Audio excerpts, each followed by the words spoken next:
उपलक्ष्य में एक मोमेंटो देकर, एक हमारी याद देकर स्वागत करती हैं, तो उनका भी गुलाब का पुष्प देकर हम स्वागत करते हैं। वेलकम ज्योति जी।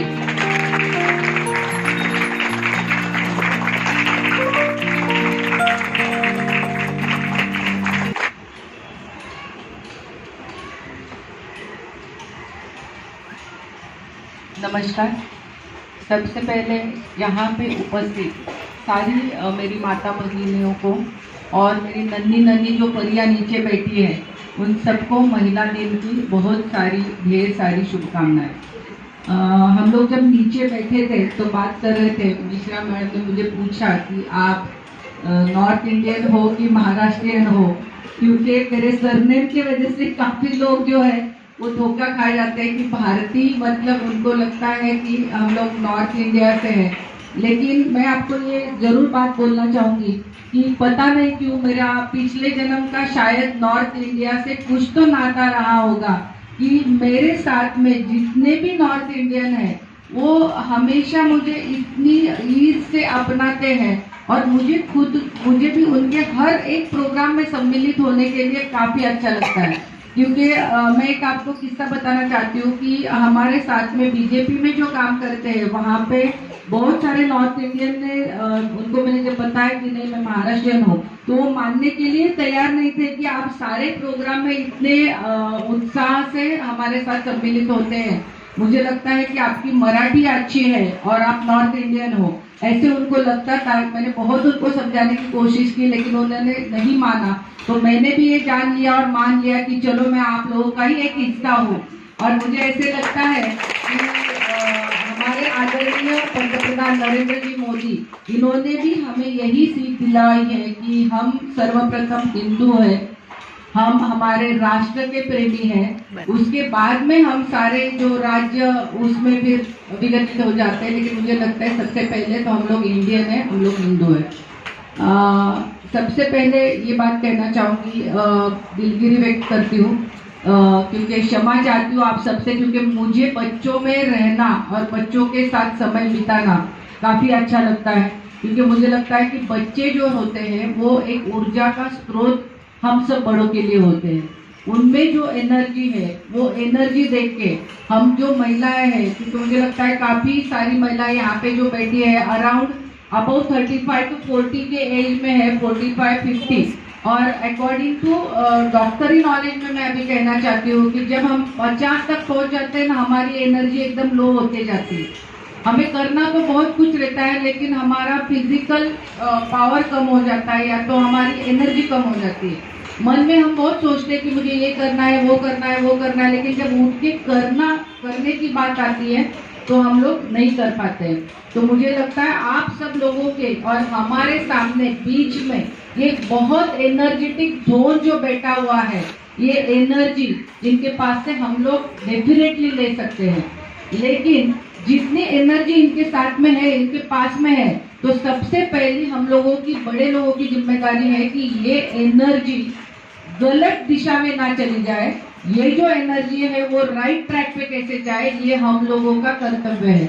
और मुझे लगता है कि यहाँ पे बैठे हुए हमारी जो पीढ़ी है, हम लोग जो है, हमारे जो दादा थे या हमारे माताजी पिताजी ये लोग थे, उनके नीचे हम लोग आते थे। तो मुझे लगता है कि हम लोग हमारे माता पिता का इतना आदर करते थे कि अभी भी शादी होने के बाद भी उनके पूछे बिना हम लोग कुछ करने का इतना सोचते नहीं है। लेकिन अभी हमने ये देखा है कि ये आज के यंगर जनरेशन में हम ये सोचते हैं या देखते हैं कि वो सीधा आके उनका डिसीजन बता के चले जाते हैं कि हमें ये करना है। ये पूछते नहीं है कि हम ये करें क्या, क्योंकि उनको ये, और हम कब उनको ये सब कर सकते हैं कि अगर हम उनको साइंटिफिकली वो सब चीजें अच्छी तरह से बता पाए। तो मुझे लगता है ये हमारा जो जनरेशन है इनके शोल्डर पे बहुत ज्यादा और बहुत बड़ी जिम्मेदारी है, क्योंकि हम पीछे के जनरेशन के बीच और आगे के जनरेशन के बीच सैंडविच होने वाली पीढ़ी है, ये जनरेशन है। क्योंकि हमको उनके तरफ भी ध्यान देना है, उनका भी सुनना है, और इनका जो अलग बर्ताव है या जनरेशन वाइज जो चेंज होते जा रहा है उनको भी एक्सेप्ट करना है। और कभी कभी क्या होता है कि पालवी के तहत मैं जब विजिट करती हूँ अलग अलग जगह पे, तो काफी सारी महिलाओं के साथ मेरी मुलाकात होती है। तो हमेशा हर एक महिला का या हर एक पिताजी का एक ही कहना रहता है कि बच्चे सुनते नहीं हैं, और बच्चों को बोला जाए तो भी वो सुनेंगे नहीं, या तो उनको जो लगता है वही वो करते हैं।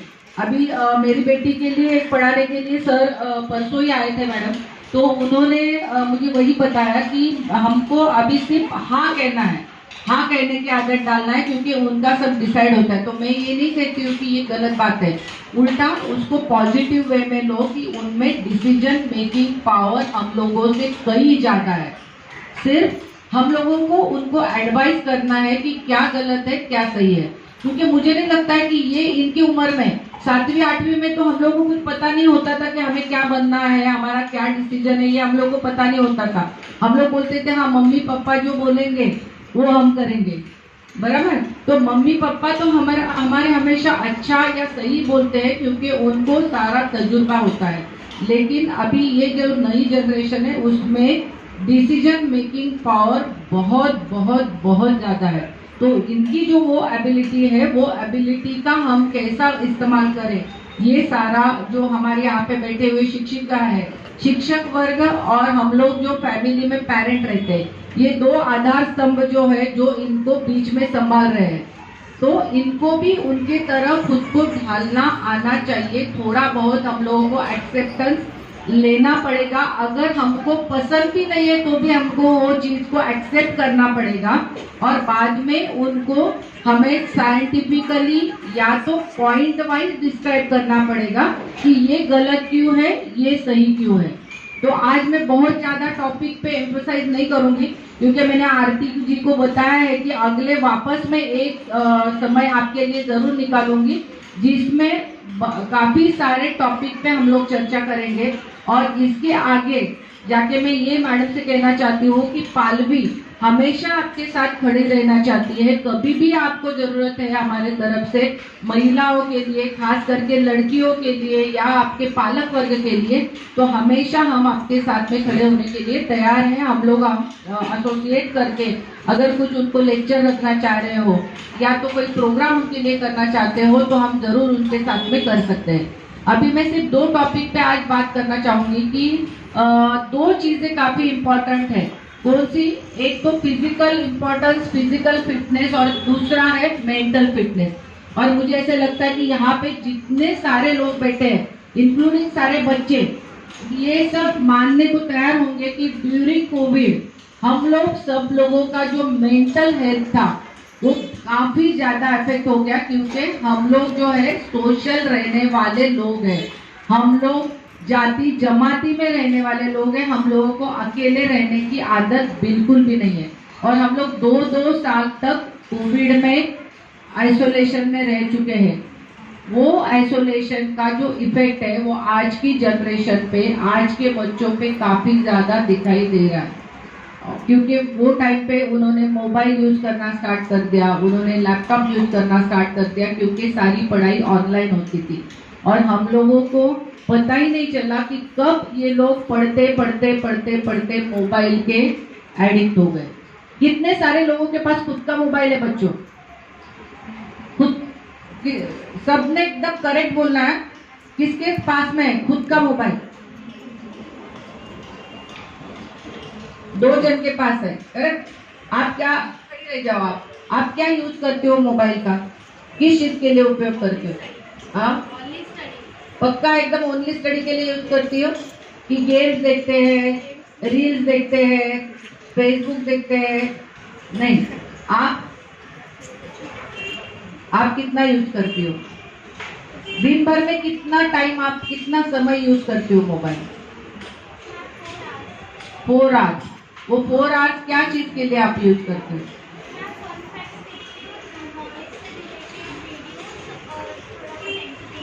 ओके, ठीक है बेटा, बैठ जाओ। तो अब ये दोनों ने जैसे बताया, टेक्नोलॉजी को हम गलत नहीं कह सकते। टेक्नोलॉजी का डेफिनेटली एडवांटेज हम लोगों को है, और वो हमने लेना भी चाहिए। एंटरटेनमेंट के लिए आप यूज करो, लेकिन हाफ एन आवर आप यूज करो। ये हम खुद हमारे, क्योंकि ये नीचे बैठे नहीं, ऊपर बैठे जो पीछे वाले है ना, सारे एडिक्ट है। छोटे तो छोटे, बड़े भी सब एडिक्ट है। मुझे आप बताइए, सब बड़े जितने पीछे बैठे हैं, अभी हम लोग 10 मिनट हो गए यहाँ पे बैठ के, कितने लोगों ने अभी तक 1 सेकंड के लिए भी मोबाइल नहीं देखा अपना? सब लोग बोल रहे नहीं देखा, तो काफी अच्छा है फिर यहाँ पे तो परसेंटेज। क्योंकि हम लोग क्या करते हैं पता है, कुछ भी नहीं रहेगा मोबाइल में, कुछ जरूरत नहीं रहती देखने के लिए, लेकिन हम लोग क्या करते हैं ना, 10-5 मिनट के बाद में देखेंगे, उसमें व्हाट्सएप देखेंगे, उसमें फेसबुक देखेंगे, क्या नोटिफिकेशन आया है क्या। तो everyone who are sitting here all are addict of mobile. तो सब लोग आज जाके, सारे बच्चे और उनके पेरेंट्स और सारे टीचर, हम लोग सब संकल्प करेंगे कि जाने के बाद जब हम सोते हैं, 10:30-11 बजे जब सोते हैं, उसको स्विच ऑफ कर देना है हम लोगों को। पहले भी मोबाइल नहीं होता था तो हम लोग रहते ही थे ना, बराबर। हम लोग बाहर जाते थे तो किसी को पता नहीं चलता था कि हम कहाँ है क्या है, लेकिन हम इतना पैनिक हो जाते, 2 सेकंड के लिए मोबाइल आपका बाजू रख दो तो आपका मेंटल स्टेटस देखो कि कैसे हो जाएगा सबका, इंक्लूडिंग मी। मेरा भी वैसा ही हालत है कि सब लोग, हम लोग इतना डिपेंडेंट हो गए वो चीज पे, तो डिपेंडेंसी हम लोगों को निकालनी बहुत जरूरी है। सेकंड चीज, हम लोगों का फूड। हम लोग कितने बच्चे रोज बाहर खाना खाते हैं, जंक फूड कौन कौन खाता है, वड़ा पाव, फिर क्या बोलते हैं उसको, चाइनीज भेल। डेली चाइनीज भेल कौन खाता है डेली? वड़ा पाव, वही नहीं, सब हेल्दी बच्चे हैं फिर यहाँ पे। हम लोग उधर का मुंह करते हैं, फिर बोलो। हम लोग उधर का मुंह करते हैं, फिर बोलो। तो किसी को जंक फूड खाना है नहीं है, बताओ, खाना है कि नहीं खाना है? अच्छा रहता है जंक फूड? क्यों नहीं अच्छा? अच्छा क्यों नहीं है? हाँ, क्या सेहत खराब होती है, मतलब क्या होता है एग्जैक्टली? हाँ, पेट में दर्द होता है, और दूसरा सब मोटे हो जाते हैं ना, ओबेसिटी होता है कि नहीं? बर्गर खाते हैं तो बर्गर जैसा हो जाएंगे आप लोग, है ना? हाँ, तो आप लोगों को कैसा रहना है, पतला रहना है कि नहीं? अच्छा एकदम। हाँ, तो फिर क्या खाना चाहिए? जो घर में बनी हुई चीज है, जो आपकी मम्मी बना रही है। और माताओं से मेरी विशेष प्रार्थना है, यहाँ पे कितने पेरेंट्स हैं, हाथ ऊपर करिए। ठीक है, आप टिफिन में क्या देते हो बच्चों को? रोटी सब्जी देते हैं डेली? टिफिन में रोटी सब्जी, उसके साथ में फ्रूट्स, उसके साथ में डेली उनको कर्ड देना बहुत जरूरी है। जो ताजा हुआ लगाया हुआ जो कर्ड है अपना, वो देना उनको, बच्चों को जरूरी है। क्योंकि जितने भी एंटीबायोटिक्स रहते हैं उसमें कर्ड का जो फंक्शन है वो अपने इंटेस्टाइन के लिए काम करता है। तो जो अपनी सारे बच्चे और सारे बच्चों की जो माता है, यहाँ पे जितने टीचर्स है, सब बैक टू बेसिक चले जाओ आज से। बैक टू बेसिक मतलब क्या करना है? जो हमारी दादियाँ, हमारी नानियाँ, हमारे दादा, हमारे पुरखों, जो लोग वो करते थे ना, वो सब स्टार्ट कर दो। तो आप बोलोगे कि मैडम ये तो पॉसिबल ही नहीं है, आप कुछ भी बोल रहे हो। हम तो 12 बजे 1 बजे सोते हैं, फिर कब हम 4 बजे उठेंगे? आदत डाल दो। मुझे लगता है जल्दी सोने की आदत डालोगे, जल्दी आप उठ जाओगे। उसको बोलते ब्रह्म मुहूर्त। अगर ब्रह्म मुहूर्त में आप उठोगे तो मुझे लगता है आपका स्टडी भी बहुत अच्छा होगा, आपका मेंटल हेल्थ भी अच्छा होगा, और आपका फिजिकल हेल्थ भी बहुत अच्छा होगा। मेरे घर में मैंने माइक्रोवेव रखा नहीं है, मेरे घर में मैं फ्रीज का इस्तेमाल करती नहीं हूँ। मैं मटके का पानी पीती हूँ और गैस पे बनाया हुआ ही खाना खाती हूँ। क्योंकि अगर माइक्रोवेव आप यूज कर रहे हो, उसके रेडिएशंस इतने ज्यादा है कि आप लोग देखते होंगे कि इंडिया में कभी हम लोगों ने देखा था कि कैंसर का इतना ज्यादा परसेंटेज है, कभी देखा था हमारे पुराने लोगों में? कभी नहीं। अभी क्यों दिख रहा है? क्योंकि प्लास्टिक के बर्तन में फूड रख के माइक्रोवेव में गर्म करने से सारा टॉक्सिन्स, उसके रेडिएशन से हमारे बॉडी के अंदर जा रहा है। और फिर बहुत सारे पेशेंट आते हैं और बोलते हैं मैम हम लोगों को तो कुछ एडिक्शन नहीं है, फिर कैंसर कैसे हो गया? तो कैंसर सिर्फ एडिक्शन से नहीं होता है, जो गलत चीजें हम लोग कर रहे हैं उसके वजह से भी कैंसर को हम लोग दावत दे रहे हैं। तो सबसे पहले टाइम कम करने के लिए माइक्रोवेव का यूज है, लेकिन बिल्कुल बिल्कुल कतई मत यूज करना माइक्रोवेव, क्योंकि उसका काफी सारा दुष्परिणाम हमारे शरीर पे, हमारे बॉडी पे होता है। और मटके का जितना हो सके मटके का पानी, फ्रीज का पानी नहीं पीना है आप लोगों को, क्योंकि प्यास उससे पूछेगी नहीं, वापस आप लोग वही लोगे। दूसरी बात, 10 तारीख को हमारा एस विस्टा पॉलीक्लिनिक करके शिवम आईटी पार्क, वहाँ पे अंबिका नगर के बाजू में ही है, वहाँ इवनिंग 5 to 9 हमने महिला दिन का प्रोग्राम रखा हुआ है। वहाँ पे गायनेकोलॉजिकल चेकअप और लाइफस्टाइल मॉडिफिकेशन चेंजेस। अभी लाइफस्टाइल मॉडिफिकेशन चेंजेस सीखने की हमको जरूरत क्यों आ गई है? क्योंकि हम सारे लोग वेस्टर्नाइजेशन की तरफ जा रहे हैं। मेरा बिल्कुल अपोज नहीं वेस्टर्नाइजेशन के लिए। वेस्टर्न का जितना भी कल्चर अच्छा है वो सब आप लो, लेकिन हमारी पुरानी हिंदू संस्कृति में जो जो अच्छी चीजें हैं उसमें क्या होता है, उसमें मंत्रा चैंटिंग, उसमें मेडिटेशन, योगा, ये चीज अगर आप करते हो तो बच्चों के कंसंट्रेशन लेवल पे भी वो अफेक्ट करेगा। और जो महामारी की बात में स्पेसिफिकली मैंने आरती जी से बात की, तो मुझे वो कहना था कि जो बच्चियों को अभी 13-14 में महामारी आती थी, अभी 5, 6, 7 ये उम्र में भी बच्चियों को महामारी आ रही, जहाँ की उनको कुछ पता ही नहीं चलता है, पता ही नहीं होता है कि एग्जैक्टली है क्या।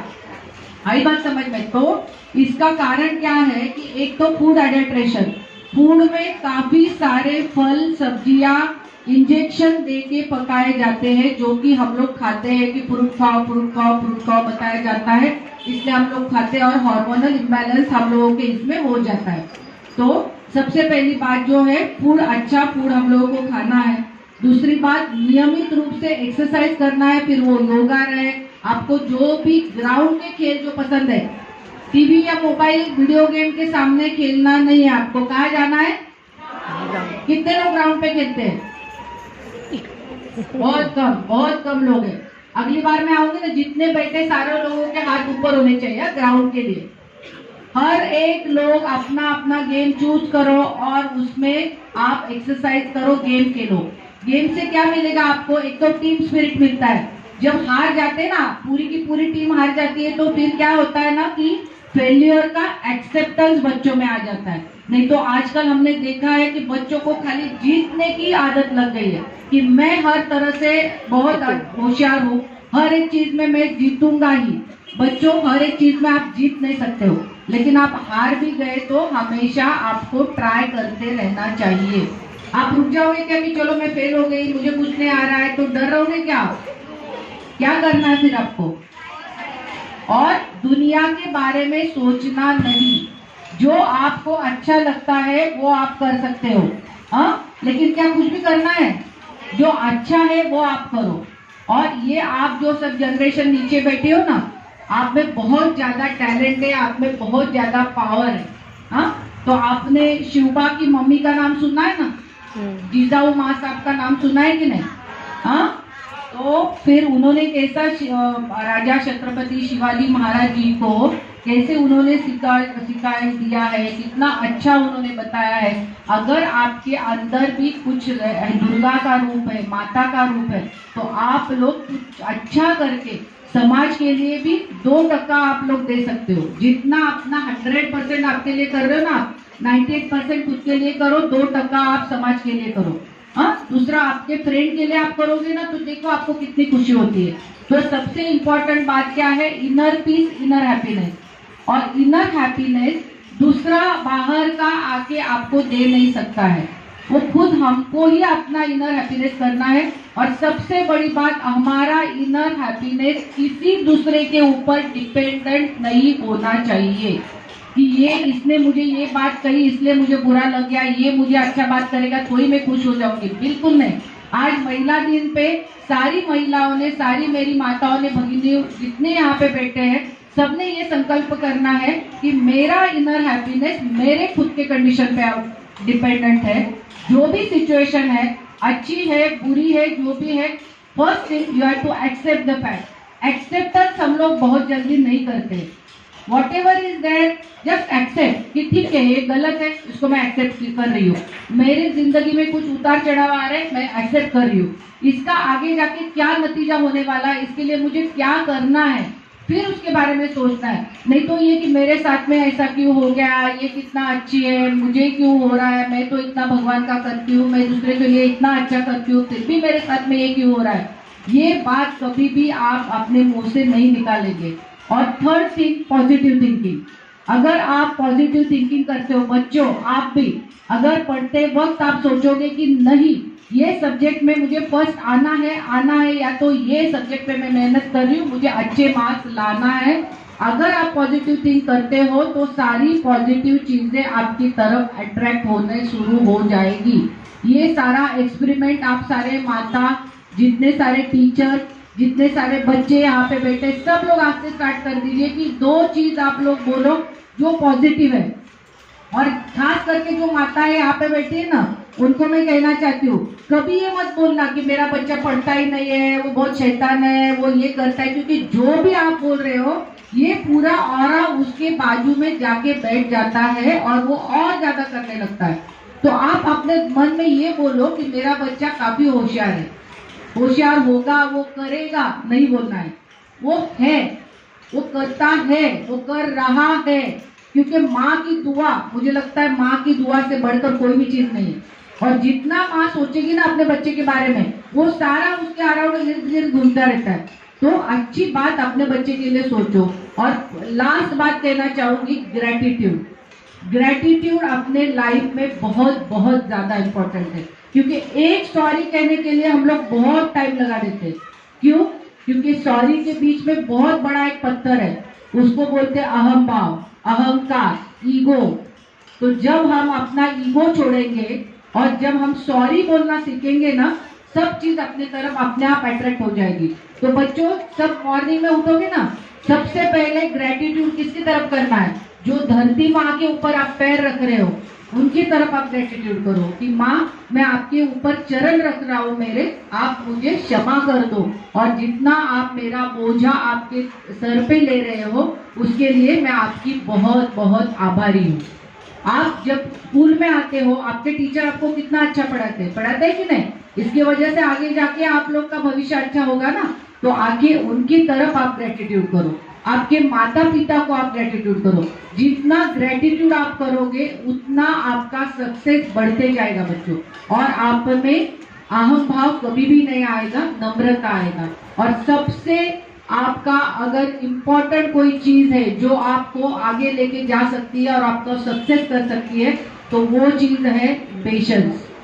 Patience is very very very important. वो हम लोगों में से किसी में अभी बचा नहीं है patience. Everyone is so anxious कि मुझे अभी चाहिए, अभी चाहिए, अभी चाहिए, ये चाहिए, वो चाहिए। पेशेंस ही नहीं है। पेशेंस और माफ करना, ये 2 चीज अगर आप सीख जाओगे ना, आपकी पूरी लाइफ एकदम अच्छी तरह से सेटल हो जाएगी और सक्सेस से तरफ आप सब लोग बढ़ते जाओगे। तो मुझे ऐसे लगता है कि आज मिश्रा मैडम ने जो मुझे आज यहाँ बुलवाया, और उसके लिए सबसे पहले तो मैं धन्यवाद देना चाहूंगी मेरी सखी और मेरी बहुत काफी अच्छी दोस्त मनीषा, क्योंकि वो हमेशा मेरे साथ में रहती है। और मनीषा का प्रोग्रेस जो है वो मैंने मेरे आंखों से देखा है कि वो कहां से कहां तक पहुंच गई है। और आज मेरे व्यस्त शेड्यूल में से भी आने का कारण यही है कि मनीषा मेरे दिल में रहती है। ये कहना भी बहुत ज्यादा अतिशयोक्ति नहीं होगा, क्योंकि उसका बिहेवियर, उसका बर्ताव, उसका बात करना, ये सब इतना अच्छा है कि आदमी आने के लिए मजबूर ही हो जाता है। मेरा इतना हेक्टिक शेड्यूल था, लेकिन उसने कहा कि मैम मेरी बहन का स्कूल में आपको जाना है उषा के, तो मैं बोली कि आपको तो मैं मना ही नहीं कर सकती है। तो ऐसी आपकी पर्सनालिटी आप बनाओ जिससे आपके आजू बाजू इतना काफी स्ट्रॉन्ग ऑरा तैयार हो जाए कि आपको कोई किसी बात के लिए मना नहीं कर पाए। तो मनीषा को खास धन्यवाद देना चाहूंगी। और यहाँ के जितने सारे शिक्षक गण हैं और मिश्रा मैडम को भी काफी धन्यवाद, क्योंकि उनके वजह से मैं इतने सारे बच्चों से मिल पाई, ये सारे पेरेंट्स से मिल पाई हूँ। और इसके आगे जाके सामने मेरे जो बेटे हैं वो हमारे लुइसवाड़ी के ही है और वो काफी मेरे से जुड़ी हुई है। उनका भी मैंने देखा है कि हमेशा उनका चेहरा स्माइलिंग रहता है। She is so silent lady, कभी भी वो आएंगे हमारे पास, मेरे वो she is my patient. Every time whenever she comes to my clinic, मुझे इतना अच्छा लगता है उनसे बात करके, और वो सीधा मेरे सामने में बैठी है तो मुझे ऐसे लग रहा है कि मैं लुई स्टडी में बैठ के बात कर रही हूँ उनके 1:1। तो उनको भी मैं कहना चाहती हूँ कि आपका भी जो नेचर है या तो आपका जो ऑरा है वो बहुत अच्छा है, बहुत पॉजिटिव है, वो लेके आप आगे जाइए, समाज में जाइए, क्योंकि आप सब टीचर जो है ये पूरा बेस है इन बच्चों का, जो आप स्कूल में हो, और पेरेंट तो घर में है ही है, लेकिन आपके पास समय ज्यादा बच्चे बिताते हैं, और बच्चों का एक ही रहता है, वो माता पिता का भी नहीं सुनते। अगर मैंने भी मेरे बेटी को कुछ बोला ना कि ये ऐसा है, तो बोलती नहीं तुमको नहीं आता है, हमारे टीचर ने ऐसे बोला है। मतलब टीचर का स्थान सबसे ऊपर है उनके लाइफ में, उनके लिए उनके टीचर सब चीज में राइट है।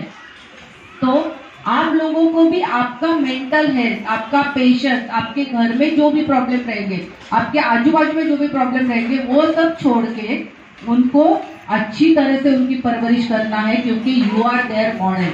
तो मॉडल ऐसा होना चाहिए कि जिसको देख के अगर वो बच्चे बड़े हो रहे हैं, तो मॉडल को देख के बड़े हो रहे हैं ना, तो कभी कभी क्या होता है ना, हम लोग भी फ्रस्ट्रेट हो जाते हैं हमारे कोई प्रॉब्लम की वजह से, लेकिन हमें अगर पेशेंस रहेगा तो हम अच्छी तरह से उनको दिखा सकते हैं।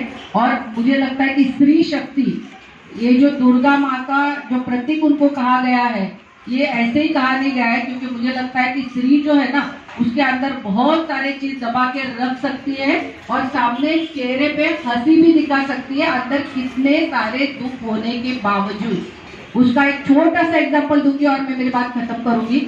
मेरी बेटी जो थी वो 6.5 मंथ में बॉर्न हो गई है, वो शी वॉज जस्ट 600 ग्राम। उसके बाजू में NICU में 6 बच्चे थे, सारे मेल थे, और she was the only female in the NICU।